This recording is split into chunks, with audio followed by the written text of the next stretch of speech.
तमाम बुजुर्गों, दोस्तों, साथियों, माओ और बहनों और भाइयों को सूचित किया जाता है कि इस वक्त मतदाता सूची बनाई जा रही है।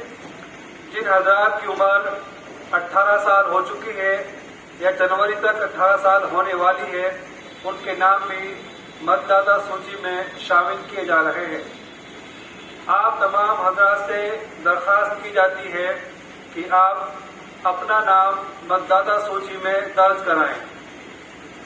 जिनका नाम दर्ज है लेकिन नाम या पता या फोटो गलत आया हुआ है, उसको भी दुरुस्त किया जा रहा है।